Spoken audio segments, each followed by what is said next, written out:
আজকে সকাল থেকে মনে হচ্ছে কি সময়টা খুব তাড়াতাড়ি বয়ে চলেছে, আর কোথার থেকে যে এই সময়টা চলে যাচ্ছে নিজেই বুঝতে পারছি না। এখন ওই 2:30 মতো বেজে গেছে। এখন আমাদের জল ভরতে যাওয়া হবে।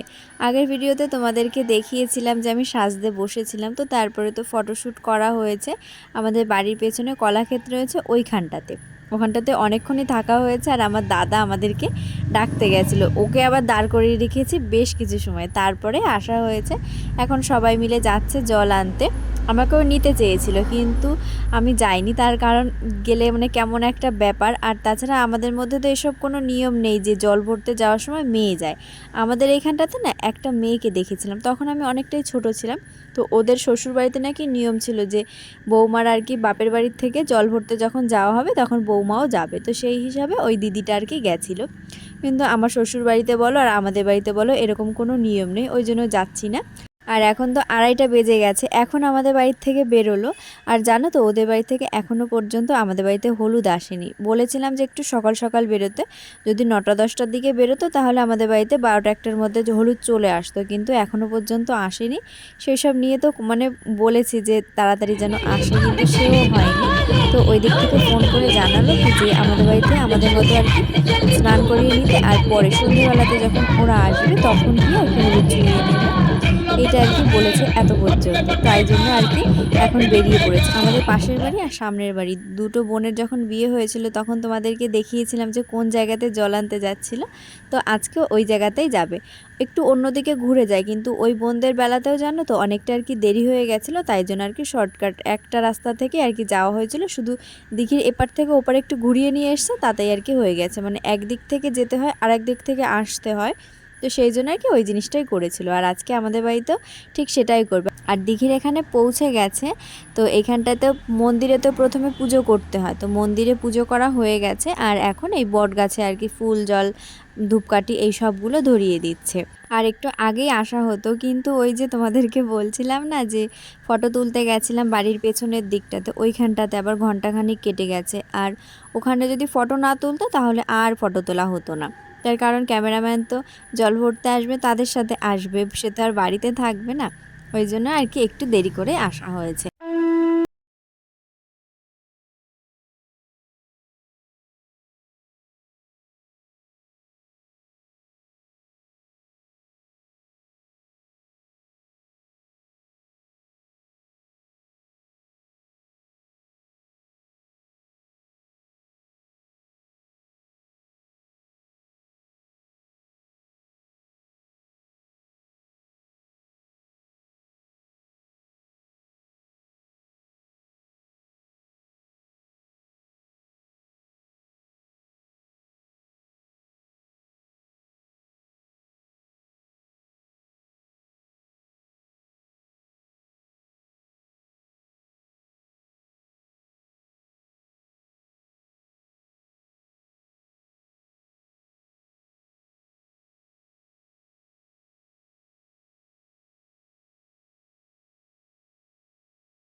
হাল করিয়া বাগান রে তোরা সুন্দরী কমলা নাটে, আজি হাল করিয়া বাগান রে তোরা সুন্দরী কমলা নাটে।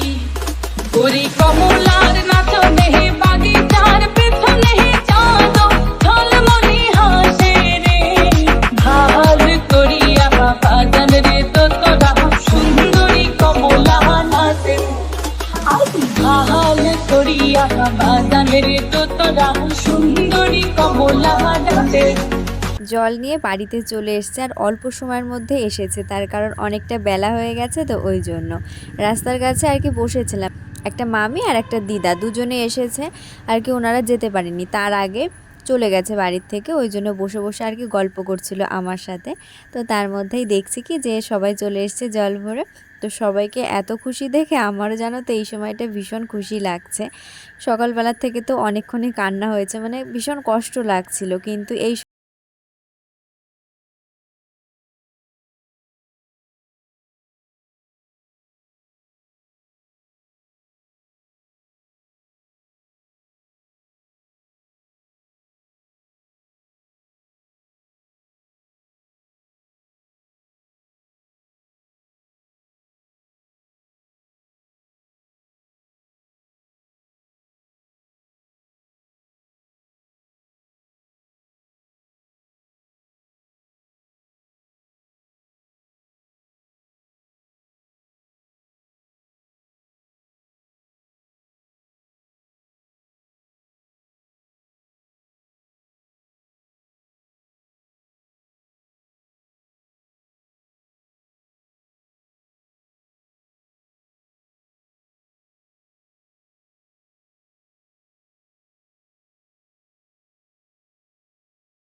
আমাদের বাড়ি থেকে সকালবেলাতে গেছে ওদের বাড়িতে আশীর্বাদ করতে, তো সবাই চলে এসেছে আমাদের বাড়ি থেকে। আর ওদের বাড়ি থেকে এইমাত্র এলো, কথা ছিল যে সন্ধেবেলাতে আশীর্বাদ করা হবে, কিন্তু এখন দেখছি কি যে এখনই চলে এসছে। তো এখন আর কি আমার গায়ে হলুদ হবে, তারপরে গিয়ে আর কি আশীর্বাদ করা হবে। ভেবেছিলাম তো সন্ধেবেলাতে গিয়ে সেই গায়ে হলুদ ছোঁয়াবে, কিন্তু আমার গায়ে হলুদের আগে ও বাড়ির থেকে হলুদ চলে এসেছে।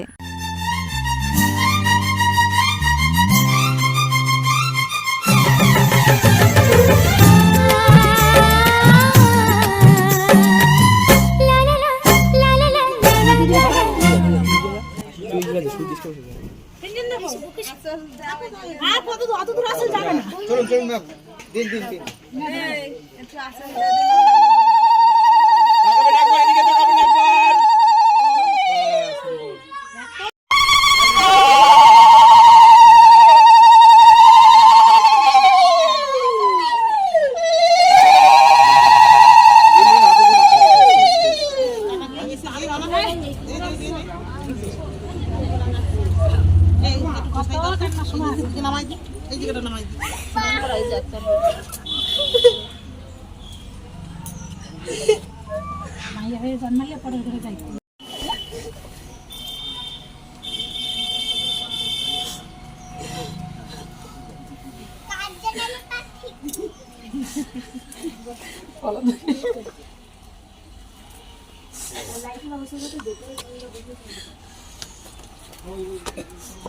বাড়ির মধ্যে আসা হয়েছে আর তারপরে হলুদ বাটাও হয়ে গেছে। আমার বড় মামি হলুদটা বেটে দিয়েছে, আমার মা আমাকে প্রথমে হলুদটা চুইয়ে দিয়েছে আর তারপরে বাবা।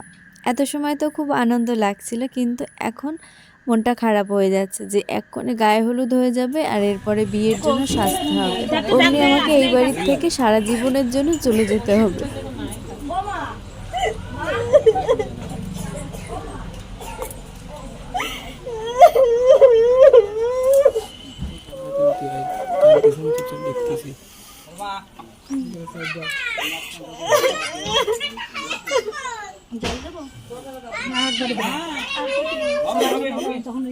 এই হচ্ছে আমাদের বাড়ির শক্তিমান। আমরা সবাই কান্না করি, কিন্তু এই একটা মানুষ যে আমাদের সবাইকে বোঝায় যে কান্না করো না, কান্না করো না। ওকে দেখে বোঝা যায় যে ওর কষ্ট লাগে, কিন্তু ও না কোনো সময়ের জন্য কান্না করে না, সবাইকে শুধু বোঝায় যে কেউ কান্না করবে না। আমাদের রূপমা যখন আমার সাথে বনগাঁতে গেছিলো কেনাকাটা করতে, সেই সময় থেকে ওনারও বেশি কষ্ট হয়েছে যে নিজের হাতে এই কেনাকাটাগুলো করছে। তখন বুঝতে পেরেছিলাম যে আমার বোন আমার সাথে কেন যায়নি কেনাকাটা করতে।